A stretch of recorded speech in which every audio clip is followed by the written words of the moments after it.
Hello and welcome back. Episode 9 of the Full Programme Golf Podcast with me, Josh Conlon, and on the screen today, Stevie McAvoy. We're going to be talking about Dublin today. Great place, getting to the Emerald Isle. One of maybe the lesser seen golfing venues in Ireland, but very much worth its weight in gold. Let's get into it. Stevie, Josh, how are you doing? I'm good, mate. How are you? Good to be back. Yeah, nice to be back. I mean, I'm sat in a hoodie in cold, rainy, grey London. And where are you? Yeah. Where are you? I am in sunny South Africa and very much enjoying it. I've been here since Monday, so a couple of days. I have got a layer on actually, and it's purely just because my crease white t-shirt just was completely unacceptable, even for the podcast sphere. So just a little St. George's Hill Peter Millar, Nice. Sleeveless. You know how it goes. Yeah, very nice, very nice. I thought it was just the Southern Fairy in you that was just wanting that little bit of extra warmth out in South Africa. I was going to give you a bit of a dig at that, but no, fair enough. All good. How was the end to your golfing season? Well, so I've actually got one more round on Saturday, which, Brave. yes, I think it's a mud bath, isn't it? Yeah, RMS is a mud bath, as I'm sure everyone playing everywhere is. I mean, for us, especially being next to the Thames. But I hadn't played for sort of 3-4 weeks. My last round of golf was in Portugal, which was slightly different conditions, and I was very in and out, I would say, on Saturday. I was carried by my partner chasing. We got a good half. We got a good half against a strong side. So at one point, I was getting kind of pissed off about my golf, but then I was like, "Come on, you've literally not hit a golf ball in 3 weeks, so get a grip." How about you? How was yours? Yeah, it was all right. To be honest, I've kind of shut everything down for the last couple of months. So we obviously had our kind of bigger competitions towards the end of September. There were a couple of things through October, but haven't played a huge amount of golf last 2 months.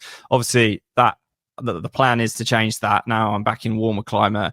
I was actually due to go out tomorrow morning for 9 holes, but it is the first and probably only day that it's going to rain in Cape Town for the next 3 months, and it's happening right exactly when my tee time is. So we may be falling back because no brolly was taken, no water brews were packed, and I certainly haven't come all this way to play in some more rain. So going to push it out to Monday. Got a friend over, got 18 holes Monday lunchtime, day off, which will be very nice. So looking forward to that. Yeah, I was going to say, my heart does not bleed for you at all. You should get more rain. Yeah, well, yeah. Hey, look, you're going to come and join me in 2 short months, and we're going to have a wonderful time together. We're all going to enjoy it as a big family. So let's not do the rain dance too early, eh? Yeah, fair. I mean, and at least I'm sat looking, I guess this side of Christmas, being here is nice. You know, I'm sat looking at my Christmas tree, just straight through the camera. She's up. She's up. Yeah. I did that on Sunday, post the Pups and Hounds session that we had. So that was a fun day. So you did put it up in December. So we can just okay, perfect. That's really good to know, Josh. As a close friend, as a business partner, I just needed to make sure of that date. Yeah, it's a 1st of December. It's not a religious 1st of December thing, but yeah, I'm the same. You know, it needs to be December before the trees go up. I get why the shops do it. I get why the lights go up because it's a commercial piece, isn't it, and all that sort of good stuff. But for your household statements, your household decorations, anything before the 1st is actually wrong. It's like wearing club shop merch from a golf club you haven't played, and we all know those people, and they're wrong. Iron head covers, the list goes on. Exactly. Yeah, Aaron Wright, he can have them though because he actually just balls out. Good story. Yeah, we'll let him on. I mean, to be honest, there's not a huge amount going on in the golfing world at the minute. It's a very quiet time of year. I know they've got the match, which is kind of being billed as this PGA versus Live on, I think, 17th of December at Shallow Creek. Any interest in it? No, not really. It's an exhibition game. You know, to be honest, even like I kind of watched the Phil Tiger one way back when, which was the match, and that was the match. Since then, and since they got like the NFL players involved, it's like watching streamer YouTuber boxing. It's bollocks. Like, all right, if I've got nothing else to do, I'll watch it. But actually, if it's on the 17th, the darts will have started. So you better believe that'll be on in my house. So no, I can't say I've got much interest. as you say, the season's kind of coming to an end, isn't it? You know, the DP World Championship finished a couple of weeks ago now. Rory finally winning an event that he should have won, and he did. Always felt he would. Don't know about you. I always felt he would. He was way out ahead. Rasmus just couldn't hold a putt on the last day. I'd say he didn't have the bottle, but he kind of showed he has at the Irish. But enjoyed that. And there's the Nedbank going on, isn't there? Over in South Africa, over nearer where you are. But there is. So I was going to ask you on Rory. So I don't know exactly what number race to Dubai this is, but he's starting to kind of stack them up. At this point in his career, does another race to Dubai title do anything? No. For Rory's. It's his sixth, and he tied Seve, and he got really emotional about it. And you know why he got emotional about it? Because he pissed away 2 major championships this year, and he's trying to pretend he's had a good year. I don't think. Look, it's always great to have trophies. It's always great to put your name up with the Seves, the Montes, and the likes in terms of for the European Tour Order of Merit. That's what it's always been called, right? I know it's now the DP World Tour Order of Merit, whatever it is. That's great, but McIlroy is always going to be seen amongst that group. Even if he finished now, he'd be being called one of the European greats. He just would be. But at the moment, he's still behind Koepka in terms of generational majors. We've spoken about this before. That's what his career has to be defined by. And the fact he's only got 4, I say only 4, you know, he clearly is, for others, that would be a mental year. You know, we talk about Padraig Harrington with 3 and he had a great career. Rory having 4 already is phenomenal, but it's not good enough for his talent. Albeit, here we are again talking about Rory McIlroy. You know, if we want to hear about Rory McIlroy, even if he's not playing in the field, just turn Sky Sports on, because that's all they talk about. So maybe we move away from McIlroy and we start talking about some other golfers, eh? Yeah, well, I mean, a segue of some sort of kind is Rory, obviously Ryder Cup. There's been a bit of news about the American player now officially going to get paid to play, and there's been lots of comments kind of circling and spiraling about that. What are your thoughts on what is, I think, 400k they're going to get per player now? Yeah, apparently so. If they need money to compete in the Ryder Cup, just don't play them. I think the Ryder Cup is what it is. It's not going to be fair, it's not going to be any better or any worse because they've been paid. But as a viewer, but I just think if you're only playing golf for the money, which don't get me wrong, it's a massive bonus. I mean, Scheffler's just come out, I think yesterday, at the Hero and said, I'm not playing golf for the money. We don't need the money. It's great that they're going to pay us if they are going to pay us, but it doesn't really matter. And yeah, I think that was a good comment. But I think this has been driven by Schauffele and Cantlay, from what we know, from what the media knows. Might be completely wrong. We might just be dragging the name through the mud. I don't think they should be being paid. I think it gets it to being something that it's not. It should be about representing your country, your continent, whatever it is. And it's about the history and the prestige. But some of the Euros came out, though, and they were just like, we'd pay to play.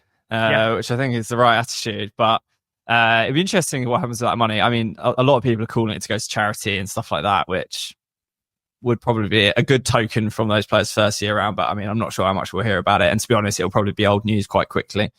Yeah. And all right, great, he's going to charity, cool. I know this is going to sound really harsh, but just already give it to charity. Just tell the PGA of America, just give it to charity. It doesn't need to go through the players to go to their charities. Just go, right, you've made the Ryder Cup team, great. You've now got this amount of funds that we will send to a charity. Then it takes this whole conversation out of play. Question for you. Does it differ in terms of who the body behind it is, depending on when it's in Europe and the US? So is this a case of like they're getting paid because it's an American Ryder Cup, or will it make no difference? No, I think they're being paid by the PGA of America from what I've kind of read. Just because you're on Team America, Team USA, you get paid by the PGA of the US. Europe, which would be DP World Tour. Yeah. Obviously, they're cash strapped anyway, so they're just like, no, thanks for coming, guys. Thanks for being here. Beat the US again. Doesn't matter. Yeah. On something else, how active have you been on the socials lately? Did you follow any of this Bryson hitting balls over his house malarkey? I thought it was brilliant. I thought it was brilliant. Yeah, I absolutely wasn't loved sure. it. I wasn't sure where you were going to land. Yeah, I thought it was brilliant. I mean, the content he's pumping out. To be fair, whether you're a Bryson lover or hater, I actually like Bryson. I think he's good for the game. He's different. He tries stuff, doesn't he? And by the way, what a player! And has Bottle won the US Open again, didn't he? I loved it. I thought it was brilliant. I loved how you could bet on it, that bookies were actually putting odds out there. It was really? sensational. His celebration was a little bit over the top. I mean, he's just holding an 80-yard pitch for day 16, was it? And he's day at that level. 16. Do you know what? I think what I really wanted from it, I wanted it to be like day 48, and he actually has really had enough of it, because I feel like 16 is pretty soft, isn't it? Yeah. And I could have done with one window being broken. That would have been my personal preference as an outcome, but it was quite funny all the less. Yeah, I wanted some window shatterings. Just the odd, just slightly skinny one, bang, gone, top window, bosh. And they were good. They were good as well. Yeah, they were good. They were good old big glass panes. Well, I mean, you'd hope so, wouldn't you? A couple of major wins, gone across to live as one of their marquee players. But what I would like to say, he didn't start the trend of hitting over his house. You know, Padraig Harrington, the boy, back in the day, a few years ago now, there are clips of him hitting balls over his house in his back garden, wherever that is. So he was the first to do it. So let's not forget. Game sees game. And again, he didn't smash a window. Did you know that Bubba Watson puts his shot shaping ability down to the fact that he used to practice with a wedge around his house? And, you know, if you just imagine, well, I imagine what would be a pretty stereotypical kind of square American house with kind of front yard, backyard, kind of space around. And he said he used to just kind of work his way round clockwise, anti-clockwise, which, yeah, it's quite a good way to hone the shaping, which ultimately went on to win a couple of Masters. Yeah, that's pretty cool. And if we talk about one of our favourite live golfers, Anthony Kim. So he's finally earned some world ranking points. You see that last week? Made the cut, didn't he, in the international series? Tied 37th. He's up to like 2,800 from like 4,500 or something. Go on, Anthony. Hey, go on, AK. Tell you what, he was a incredibly verbal supporter of Trump, which did kind of take over his socials for a short time there. It really did, didn't it? Yeah. And he let everyone know when Trump won as well, just how happy and how many bad comments he'd received. And he was like telling people where to go, basically, which, I mean, it's all interesting. Do you know what makes me laugh is he's got a watch sponsor and he's got a clothes sponsor, two brands that I've never heard of, and he just tags them in everything. Like, it's just like non-negotiable. He could be hitting a golf shot, he could be playing with his daughter, he could be watching a different sport, and it's literally just like bang, bang, tag. Yeah, if they're paying him per post, we don't know what the situation is. Exactly. And then a final one on the socials. Cheeky Golf Club. Have you dipped into their playing golf every single day, Jobby? No, can't say I have. But fill me in. Three brothers who play out around, it might be Newmarket or Ascot Racecourse. I don't know. There's one of those racecourses, kind of Surrey way, that has a golf course with it. And they filmed one of the brothers who was useless when he started, like played off 16 or something. And their thing is useless. We like, well, you know, but useless in a sense of like what I'm about to say they're trying to achieve. Okay. He is trying to make 18 pars or better in a row, and that's like the gig. And so it's day whatever. I think they're on day 299 now, or playing golf every single day, and they just go until he makes a bogey or worse. And I think the record was kind of 7 or something like that, and he's gone from a 16 or like teen digit handicap down to, I think he's an 8.3 now. So it shows you, like, I don't know if he's actually playing golf every day, but like he's playing golf a lot, and he's getting a lot better. And he was 1 under through 12 the other day, on day 260, I think, which, like, no bogeys through 12 holes playing off 8 is pretty good going. And like it was, and so they can only get 3 holes into each video, and so they were kind of like 4, it was part 4 or part 5 or whatever it was, which is quite good fun. So I don't know how long it's going to go for, but 300, almost 300 tomorrow will be 300 days in a row of shooting and posting videos is a bloody good effort. I know they did also a kind of meet up in London recently. They've got a good following. It's like 202,000 followers on Instagram. So nice. I dip into that occasionally. Good content though. That I like that. That's it's good going. Yeah, have you had a bogey-free round? No, I don't think I've come close. Maybe 3 bogeys. It's just not my game. Is to have no bogeys. Yourself? I've had an 18 par round. Wow. Yeah. I think I was playing at Abbeydale Golf Club in Sheffield, where I was a member at the time. I actually played with one of the boys, Matt Cook, who I remember with now. And I think I got to about 14, and that was like the last real bird, like last par 5 that you'd expect to make birdie in. I missed a shortish putt, and I was like, I'm actually not gutted about that. I don't want a birdie. I just want, like, this might be the only ever time you can make 18 pars, and got it round, got it in, which I'll never do that again. That was back when I played a bit more. Yeah, to be honest though, if anyone had a game to do it, I actually think yours is quite well suited because it's such a good ball striker. Your tee to green so clean that you have your days with the putter and don't. And so actually, I can see that you ball struck your way round, a couple of up and down, saved it, and got it together. But so I actually can believe that you've done 18 pars in a row, which. Yeah, I don't think there's many people who can say they've done that. Yeah, it's quite a nice thing to say. Hence the question. I teed it up, didn't I? I just you did. Blew a bit of smoke. Yeah, real professional with that. Have you had? Is that the only one you've had, or? I don't think so. This year I bogeyed the last for it not to be. So, to have one bogey. No, I don't believe so. There's a few others, but that's the one that springs out because that was just the 18 pars. That's the only time I've ever done that. That's for sure. Yeah, God, I just love to have the game in a position where I just don't remember all of my bogey-free rounds. It must be really tough to just, have to file all these great golfing achievements away, Josh. Yeah. Let's put it down to that rather than just really trying to not allow myself to think there isn't another one. There's got to be something. No, I'm sure there's more.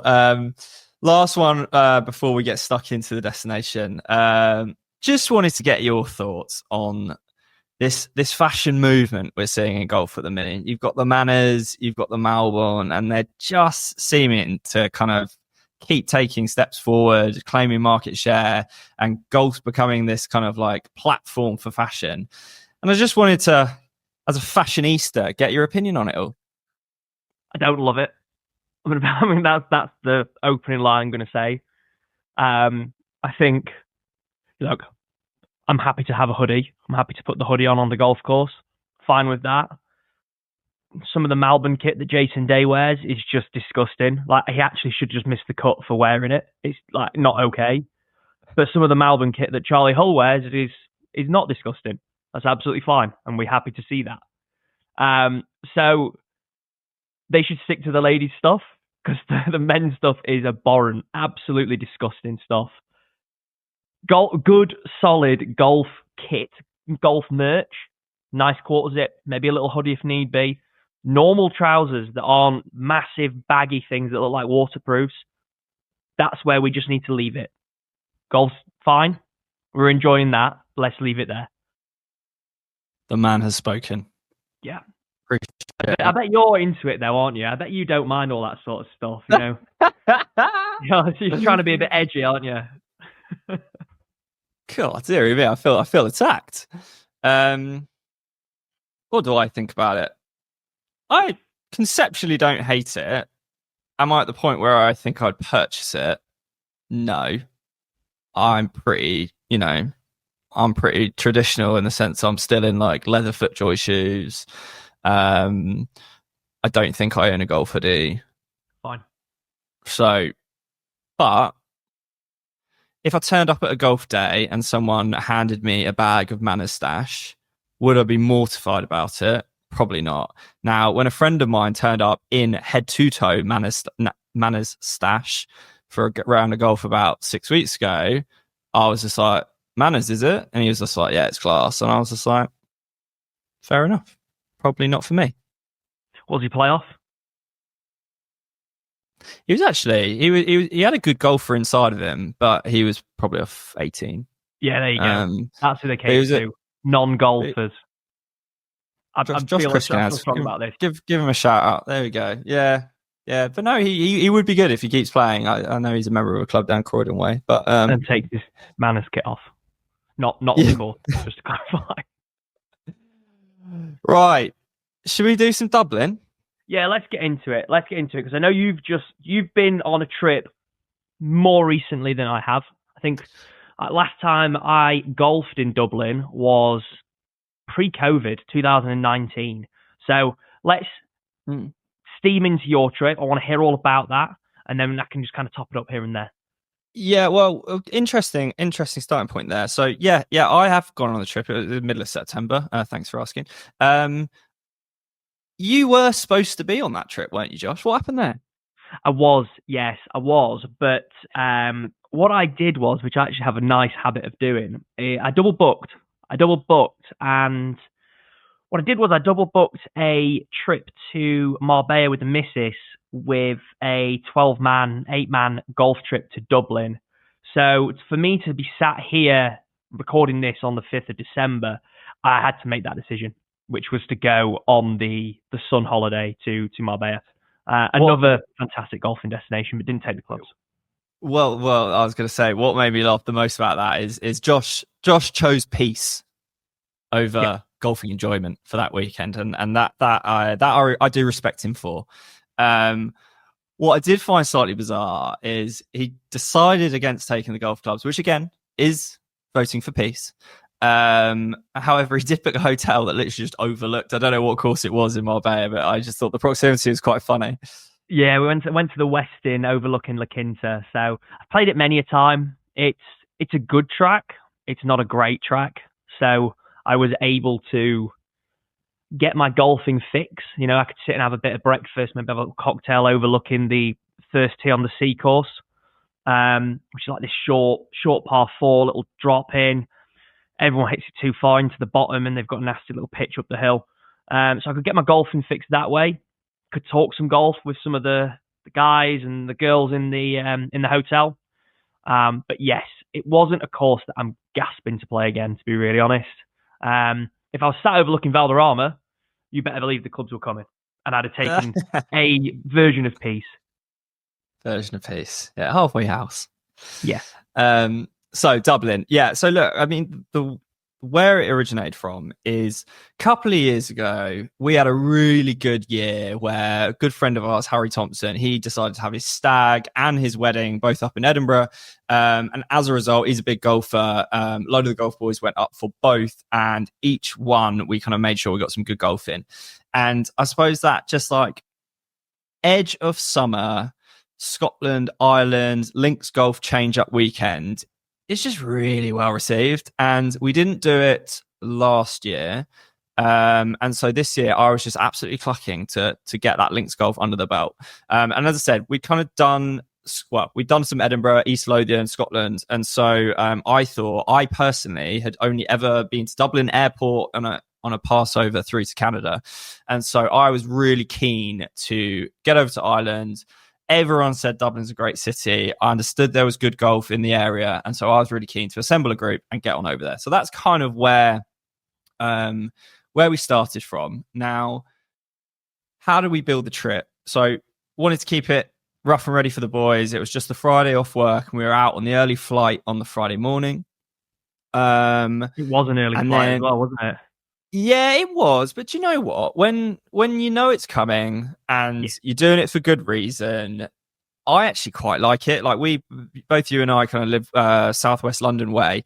You know, you get out to Heathrow in like 35, 40 minutes, no traffic in the morning at 4 a.m. or whatever it is. Yeah, it's painful for 20 minutes. But like, I have to say, the fact you then land and play that Friday, you're not in a rush. I'm a pretty big supporter of it, to be honest. And so, yeah, got in on the Friday. We were due to be staying kind of in the centre. We wanted to, make sure we had those activities for the evening, and then kind of darted out to the various golf we got. And so day one, we started at a kind of inner city Dublin club called the Grange. Now, I don't think this is one that most people would have on their to play Dublin map. But the reason we did it is because another good friend of ours, Matt Malloy, he's a member there, and we kind of organised a bit of a kind of not an inter-club match, but a club match where us boys played a group of them. And so got there, nice setup, good gaff, good bit of breakfast. What took me by surprise, and I know the Irish love their golf. It's very much kind of in their tradition. We were looking at the handicaps we were playing up against in this match against Grange. And we were talking there was +3s, +1s, scratch, 2, 3. I was just like, have they wheeled out their first 11 to take us on here? They were just a wildly low team, which, we were like, God, we're in for a bit of a serious one here. What I think transpired, course was fun. Yeah. What I heard from the boys was that it had a sort of RMS vibe to it, in that, we're in London. If you were going to be a member of a course for the course's sake, you would travel a little bit further and you'd go and play. You'd try and, do a Sunningdale, you do a St. George's Hill, do a Swinley Forest, you do a multitude of many courses, but you've got these big boys on your doorstep. But for a club and for a golf course that's a bit closer, a bit easier to get to, got a great social aspect to it, we choose RMS. And that's what I'm vibing that the Grange is, if I'm right in thinking that. Yeah, I think that's right. And so Matty was a member of Ireland and kind of chopped that in because it was an hour away and this one was a bit closer. And it had a good vibe. It had a good bunch of lads. I mean, the fact that they were able to whip out eight kind of younger lads on midday on a Friday to get a game kind of showed that there were people kind of around and committed to the club. As I said, those handicaps are really low and quite scary, and we thought we might get absolutely pasted. But I think what transpired is, and I don't know what you think on this, but I do think our handicaps do travel pretty well. Yeah, definitely. RMS is a tough track. Yeah, and so we actually beat them in the end, and a lot of them kind of were looking at some of us and being like, God, you lads should be lower. And I kind of was just like, to be honest, if I played around this track every day, I probably would be 2-3 shots lower. It really wasn't very penal. It's just a good inner city Parkland track. Nothing to write home about. As I said, on a scoring system, I gave the course a 3. I thought it was absolutely fine. Probably could be a 3-5 in the pomp of summer, maybe. And then 3 Ps for a 3 as well. Didn't have a driving range, but again, inner city, that's kind of not uncommon. Thought the logo was good. Pro Shop was solid, but it's, we had those Pro Shop dollars saved, and they certainly weren't going to get spent at the Grange. But nice clubhouse. Looks kind of like a bit of a ski chalet kind of vibe, actually. Good patio, sat outside, and had a lovely start to the trip. As I said, if you're listening and you're putting together a Dublin trip, do you need to consider the Grange? I wouldn't say so, but as a starter, we had reason to go there. We had a lovely time, and it kicked off in a really nice way. Yeah, so that's nice. And funny you mentioned Matty there, that he's now a member there, because when we went over pre-COVID, we went and played the Island, which was where he was a member at the time. And it was, in many ways, our first interactions with Matty, who's since become a good friend of ours, right? And again, we landed into Dublin Airport, and we went straight from the airport to the Island. So we couldn't appreciate how far out of Dublin it is. And it's not miles out. It's an hour or something, isn't it? Yeah, exactly. It's an hour, and it's probably an hour from the airport. So we didn't really get the feel of, oh, we're way out here. It's miles away. If I think about that as a golf course, and I just use the previous example of, if we're in London, you travel further, you get better golf. It's the same in Dublin, right? Portmarnock, the Island, you're going to come onto the European Club.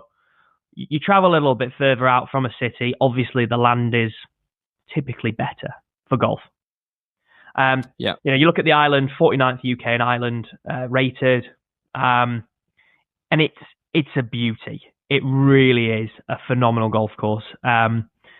It's got some fantastic holes. The 14th is one that if you've played it, you'll really remember it. It's about 10 yards wide, the fairway, pretty short, kind of drivable, but you miss it right and you're in the bog, like actually dead. It's a great golf hole. It's a great place. Just to chime in with a couple of little scoring ratings that I got for that course, if I may. A couple of Josh nuggets. Yeah, a couple of little pieces. So the course, I've got it down as a 4-5. I thought it was a really, really sensational track. Cut amongst the dunes. We got a nice day for it and, played pretty nicely. So again, all that sort of stuff makes your score go a little bit higher. For the architect buffs out there, it is a Fred W. Hawtrey inspired golf course. A man who is known for Royal Birkdale, Royal Liverpool, Hillside. So quite a nice, solid Southport guy. For us that we're going to be playing early next year, Plettenberg Bay. And one of the boys, Chasey, has mentioned that Delamere Forest is a real hidden gem, actually, and he did that as well. So I thought I'd just pick a few of those little courses out that he's done. 4-5 course. I thought the patio, probably a 3-5 would be where I'd go. It's the 18th kind of comes into this dune that follows it the whole way round the back. So you can't actually see the 18th sat from the patio, which I always like to do. You always like to see a little bit of that sort of stuff. The logo itself would be something similar to Royal Lytham, maybe, but without the little sort of trout fish thing. So it's just like a couple of golf clubs across each other. It's okay. They had some good stash. Giving it a 4. It was like decent. It's good. And then the practice facilities, again, a 4. They've got everything you'd need, but it's just a little bit of a walk to the grass range, so knocked a bit of a point. But if, to your point, if you were putting together a Dublin trip, would I recommend the island? I would. Might not be number 1 on the list, but I would certainly recommend it, and a great place. But again, understand why Matty's moved on to maybe a bit more of a social scene. So sorry, just to condense down that into a 3P score. So you got 4-5 on the course. What's your 3Ps? Yeah, so the 4-5 course, the 4 practice facilities, the 4 pro shop, and the 3-5 patio. So you're looking at probably a 4 average through those?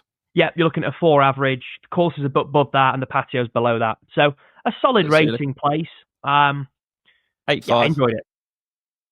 Pretty quiet. Very nice. Pretty quiet, as you're going to get when you're out in the middle of nowhere. Yeah, and so I'm glad you played it and you can kind of put a bit of input from the island, because on the Saturday, we really had, this is where we wanted to kind of put our heavy hitting course. We weren't traveling, and so we wanted to play the best on the Saturday. And really, it was between 3. We were looking at Portmarnock, we were looking at the island, and we were looking at the European Club. Portmarnock, I think, is most prestigious there. Is Portmarnock in top 100? I believe so. Yeah, believe so. Yeah. And so that's kind of really where we wanted to go to first. Now, what I will say about all of them when we were kind of like collecting information on it, Ireland, I would say more so than Scotland, have decided that the Yanks bring the business and that they can be charged an extortionate amount to play. And so pretty much every green fee we were looking at was kind of in the €300 and above realm, which is punchy. But as I said, I think it's just to be expected with these big courses in Ireland. Portmarnock, it was a Saturday, so it's hard to get the tee times. Portmarnock, we couldn't do the Saturday, and so it was between Ireland and European. And when, Josh, you were on the trip and you hadn't realised that you were going to Marbella with your missus, you obviously led us towards the European Club because you'd already played the Ireland Club. And so we, without Josh, ended up playing the European Club on the Saturday. I wish you played the Island now so that I could go and play the European Club with everyone. Well, let me tell you, we'll be happy to go back. So European Club is about an hour and 10 south of Dublin, really in the middle of nowhere, to be honest. And it is founded, and the course architect and the whole thing was built by an elderly gentleman, and I think I should have looked up his name. I think it's Pat Ruddy. It's the Ruddy family. Okay. And he was a famous golf course designer. I think it was, I can't remember what's up the north south of Ireland. It's Ballyliffin, but then what's the one with the 3 courses? Rosapenna. So he did work on Rosapenna. He's done work on a lot of big Irish outfits. And so he basically bought this land, I think back in the 80s. God, I'm really just like throwing out so many facts that I'm not 100% sure of. And he just made this thing like his baby. It was like absolutely prime links land, as I said, kind of in the middle of nowhere. And what he built was a 20-hole diamond. And I say 20 hole, basically it's 18 kind of championship holes. And then it has, on the front 9 and the back 9, it has one kind of short, like 100 to 130 yards kind of flick par 3 that you play as an A, basically. So I can't remember exactly. I think it's 7A and 12A. So you play 7, then you go to 7A, then you go to 8. So of course, like we wanted the full experience, and so we played all 20. And as I said, the land that it was just kind of sculpted into was unbelievable. He's an absolute purist. And what I mean by that, as just examples, clubhouse was tiny, rustic, no TVs. He's very passionate about no TVs in the clubhouse. Out on the course, no ball washers, no bins, very simple tee markers. Like he's left these beautiful holes, but then really there's nothing else. It's a golf course. It's a golf course. In the most traditional sense, yeah. It is as close to an old-fashioned but beautiful golf course you'll find. He still owns the gaff. People have tried to buy it off him for many, many millions, and he's always kind of said no. He's getting old now, so I think it is back up for sale at the moment. But it's all about he wants to sell it to the right kind of person. And the funniest thing about it all for us was we were talking to the boys who were good golfers plus handicappers, some of them at the Grange, and we were like, "Oh, we're going to the European Club tomorrow," wanting to get a bit of kind of engagement, reaction, advice, whatever it might be. To a man, every single one of them said, "Poor, it's really tough." And so down we ride with a stinking hangover after a night out in Dublin. And we get there. And when I tell you, it is a bona fide 5-club wind. It is blowing an absolute gale. We're on the driving range. Balls are just going off and going like off sideways. And I go into the pro shop, and it's his son, I think, that was in the pro shop. And I go, this is going to be impossible, isn't it? And he kind of looked at me and he was just like, "Are you a good golfer?" And I was just like, I'm all right. And he was like, no. Are you a really good golfer? I was like, "Well, yeah, I'm not pro." He was like, "Okay." Well, he was just like, "As long as you go out there with a good attitude, you'll have a lovely time." And I was like, what is that supposed to mean? And so, yeah, we teed off, and it was heinous out there. But heinous in the sense of like, it wasn't raining or anything like that, and it wasn't super cold. It was just impossible to get this golf ball in the hole quickly. And so 8 of us, all single figure handicappers, no one got 30 points or more in Stapleford. I think 29 won the day, and I played with George. He played unbelievable. I felt like I hit the ball absolutely fantastic, and I think I shot 93. And it was just a case of like, it'd be a 400-yard par 4. You couldn't miss left, you couldn't miss right. As a result, I was taking a driving iron off the tee. Driving iron was leaving me a full 5 iron. So a driving iron is like 240 normally. Full 5 iron is like 200. Full 5 iron, and then I was hitting a full sandwich. And so like, I essentially, these par 4s were just big par 5s into the teeth of the wind. And it was just brutal, but I absolutely loved it. Now see how the old boys have to play around normal tracks. Yeah. Trying to nick it up and down for the par. No, it was. But I mean, it's just in the dunes, and then you get down onto the sea. It was It was world class. I don't actually, to me, it's the kind of course that I think could rival a top 100 or something like that. And I think if someone like Trump ended up buying it, you'd all of a sudden speak about it differently. But in reality, before we jump into your ranking, sorry, I just want to touch upon why are there 2 extra holes? As in, yeah, okay, the 2As and 7A, 12A, but why? Like, what is the purpose of that? It was a case of he's an architect purist, and he mapped his 18 holes out. And essentially the way it was all mapped out, he was just like, I have space, and like the layout of the land just lent itself to just like put these 2 in. So it was a case of like, he didn't set out to make 20 holes. It's just a case of like, he did the 18 and there was just space and dunes.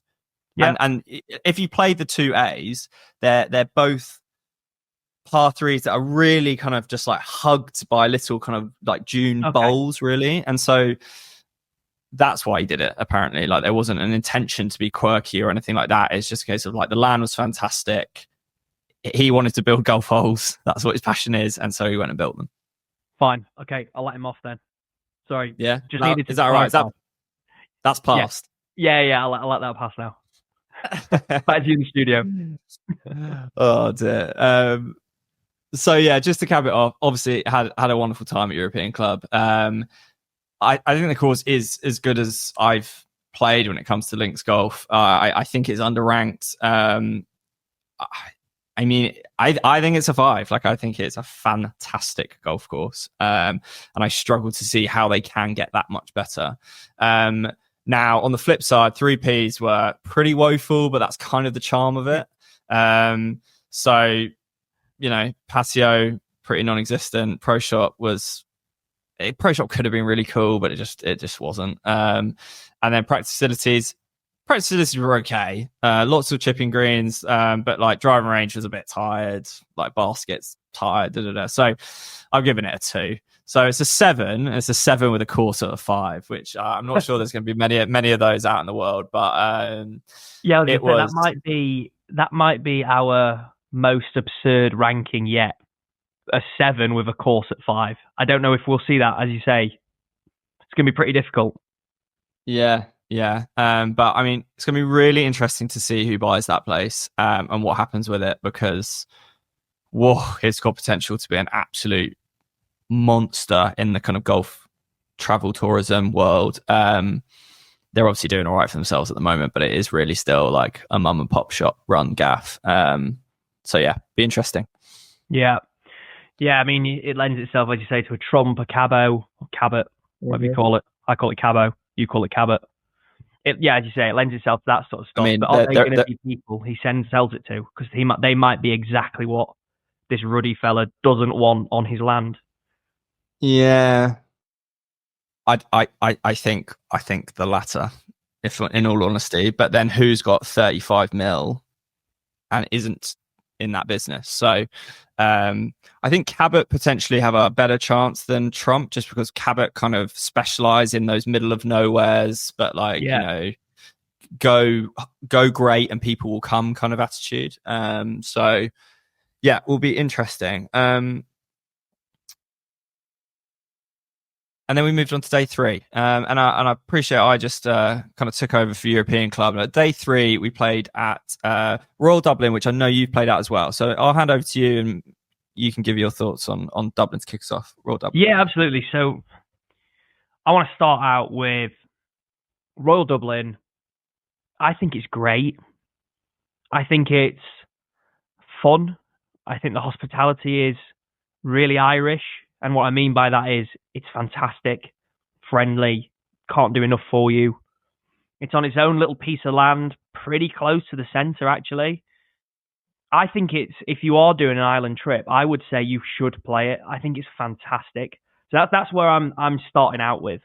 We'll get onto the rankings and the architecture, shall we? So that then we can go into the day. But it's 23rd in Ireland, which, I mean, Ireland's got great golf, right? So I always think that number's very underwhelming, and I would implore people not to be scared off by it.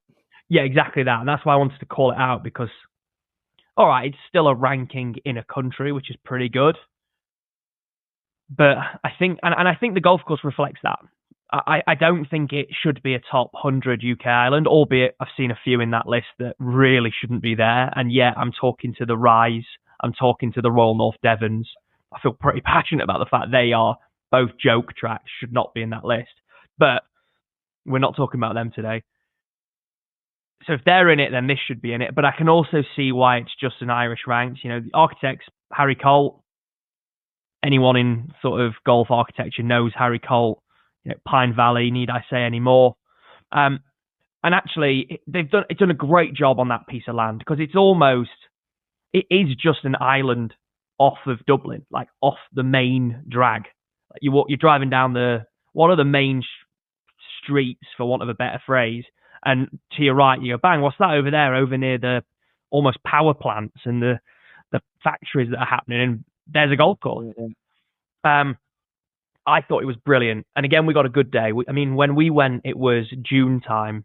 And I should say that what we did before we get into Dublin, if I may, the reason we only played 2 Dublin courses was that we flew in, we played the island, and then we got in the coach and drove off down to Tralee and Ballybunion, which were 2 great courses. Not going to go into them on this podcast because that area of Ireland is probably the premier area, certainly seen as the premier area. And I've only played those 2 courses and both of them are absolutely outrageously good. So I don't want to go into those now because that's an area in and of itself. And I would absolutely implore someone not to do what we did and try and do both at the same time in a long weekend. They deserve a week each. So we came back and we played Dublin before we then flew that evening. So we needed something nearby. So had a great day. I thought it was fantastic. What was the weather like that you got? Yeah, fantastic. So after the wins on the Saturday at European Club, we basically got the perfect day for mid-September.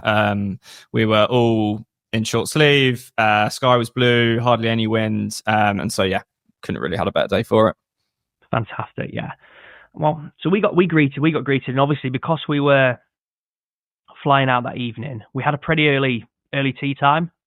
And I remember it was actually a pretty bad day after golf, but we can come to that. So we started early, and we'd been out on the lash a little bit the night before. You're in Dublin, aren't you? It's got to be done. So we started early, and actually the clubhouse wasn't open. And I think the reason I'm telling this story is that this just for me summed up the experience I had at Royal Dublin. So we go into the pro shop, and they're like, you know, guys, stick your orders in with us. You know, we can make you some sort of bacon sarnies, bacon egg, bacon sausage, you know, all the different combinations you want. I don't just need to keep listing them off, which I was doing. You were going to run us through the whole camp really menu there, weren't you? Yeah, I really was. And they were like, you know, when the kitchen opens, which will be in about an hour's time, we'll just buggy them out to you wherever you are. Like, that's all cool. Nice. We're like, that's phenomenal. Thank you. So we're playing like sort of the fourth, you know, it kind of takes you out. You play almost down the line all the way out. It's a 9 out, 9 in. Exactly. So we're quite a way out, and we see this buggy coming over, and it's almost like when Gandalf came over on Shadowfax to the Rohirrim, you know, and you're just like, yes, it's coming. And these bats were fantastic. I'm sure they tasted better because they were unexpected, but it was that sort of hospitality that is why I think this place is a must. And the golf course isn't half bad either, eh? Yeah, I agree. I mean, as I said, I understand you see it as you fly in. I knew that. I understood the ranking, relatively speaking, was quite low. But you know, we get reciprocal, so for us, it was kind of like we were definitely doing it. But I really would push everyone to go do it. Now, first and foremost, we arrived. Josh said, it's on an island. It's very cool. It's flat, and you can kind of see these industrial kind of works in the background. Really nice clubhouse, kind of very prominent building. But what I knew is that Royal Dublin had a superb golf logo. Yes, yeah, it's a mega logo. And after retaining my dollars whilst at Grange, whilst being disappointed at European Club, and let me take you back to being damn near suicidal at the state of the pro shops in Turkey. The absolute relief that oozed out of every crevice of my body as I walked into the Royal Dublin Pro Shop and was greeted with what can only be said as a superb selection of merchandise. Yeah, they've got all the brands you'd expect. And as you say, the logo is sensational. It's almost like that little green sort of like flower, and then with the little bits under it and the Royal Dublin. It's just a very smart logo. It's not too big. It's not too small. I think it'd be phenomenal without the letter, without any sort of worded, without any verbiage. What, did you say they've got a members logo, which is unbelievable? Okay, I'll let them off then, because that must be that, right? It was good. It's a great pro shop. You know, when we get to the rankings of what do I vote it at, it's a pretty high ranked pro shop because of it's so good. And actually the facilities, I thought, you know, you'll see that it's actually quite across the board for me, a high ranked 3Ps. I think the patio is great. It overlooks the 18th, which I think is a phenomenal golf hole. And for me, the practice facilities, just pretty walkable. I mean, very walkable, in fact. Grass range, good short game area. It was actually where, so we play a snake off for listeners before. They'll know that that's for whoever's the last to 3-putt in on the course.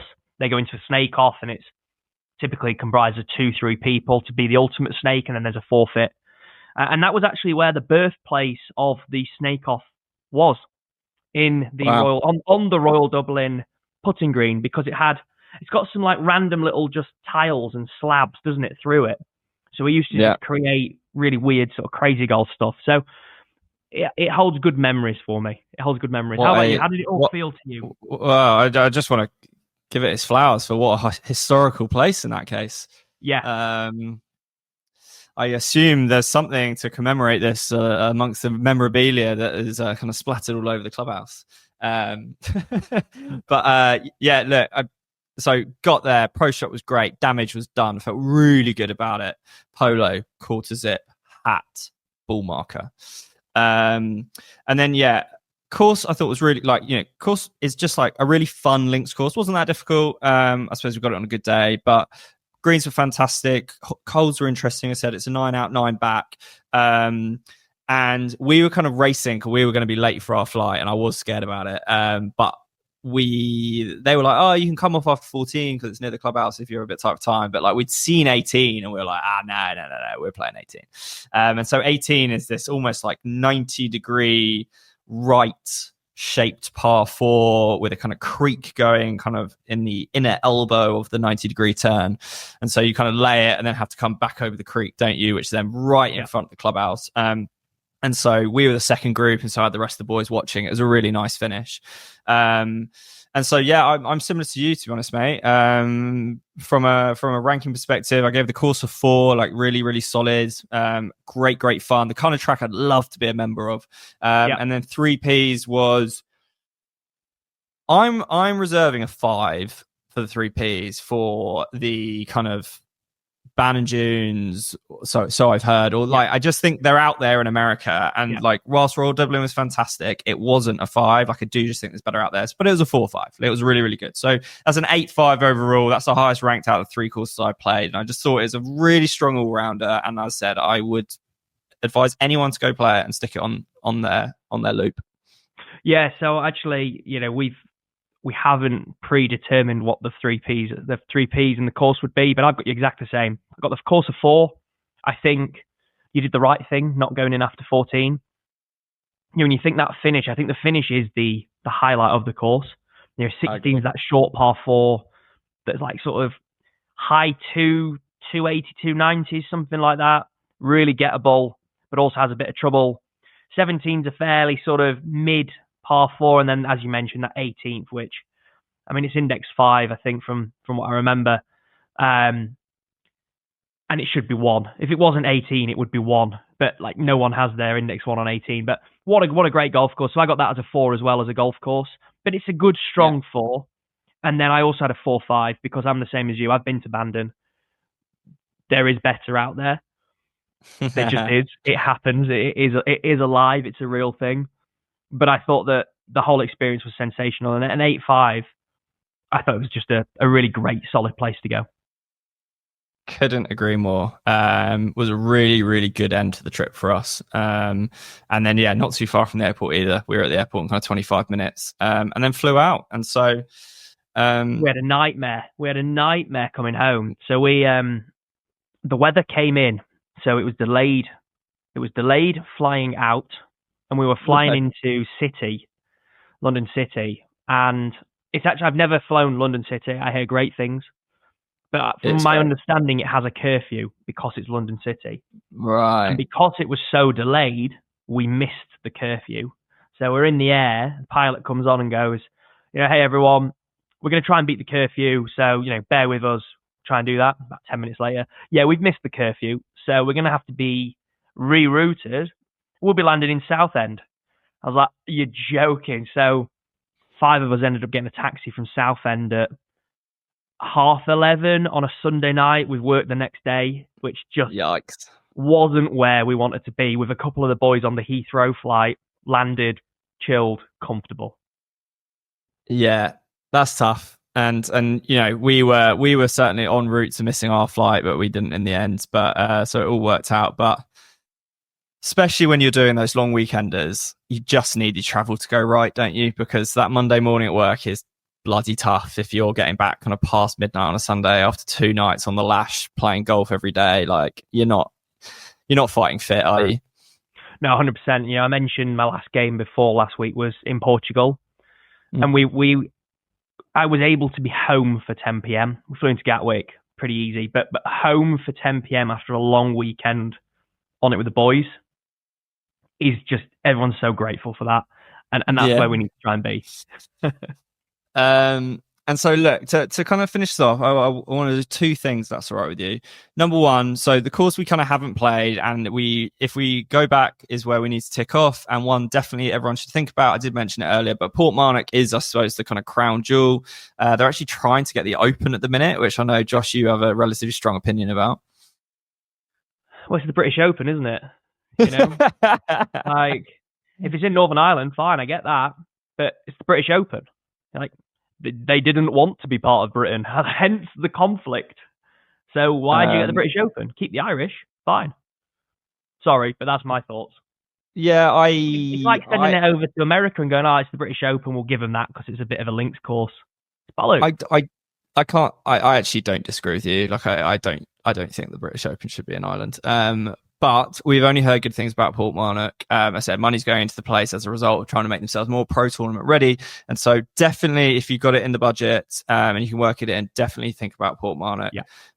But then the last thing I just want to... Well, I think there's the Jameson Links as well, which is... part of the hotel. Good. Yes, there is indeed. And then finally, something we haven't really tucked into, but I wanted to get your thoughts on it before we go. Dublin as a city, the nights out, the pubs, the restaurants. Give us a couple of tidbits. I mean, it's sensational, isn't it? It's a great city. I know a couple of the boys that we know as well. When Ireland were playing England, it was when Ireland completed the Grand Slam. So I think that was even better. But Aviva's a great stadium. Temple Bar area is great. Is Temple Bar the best bar in Dublin? No. It's a great tourist attraction. But it's a fantastic place. Great Irish welcome. I mean, I love the Irish. So it's fantastic. They love us less. they love the English less. But yeah, no, it's fantastic, isn't it? And I mean, just as a city, you want some live music, it's on in multiple different bars. You want good food, it's there. You want good sport, well, rugby, it's there. There's not much of a good sport, so football doesn't really translate well over there, does it? They're pretty crap at that. But yeah, it's, as a city, it's fantastic. And so shouldn't be overlooked as a golfing destination as a result of that, as I fear it sometimes does. Because when you think about sort of that wild Atlantic way, either side, north or south, mainly the south, and you think about the Trillies, the Ballybunions, it is a bit more rural. It's a little bit more Irish links feel and kind of parochial island. But Dublin shouldn't be forgotten about on the golfing landmarks.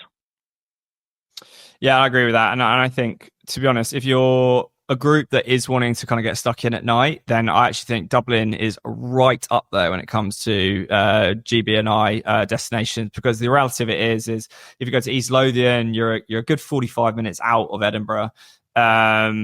Southport, you're not that close to Liverpool, Manchester. Like, you know, you could probably loop one night out on the end or something like that. But like Dublin, we stayed right in the middle of Dublin, just south of the river.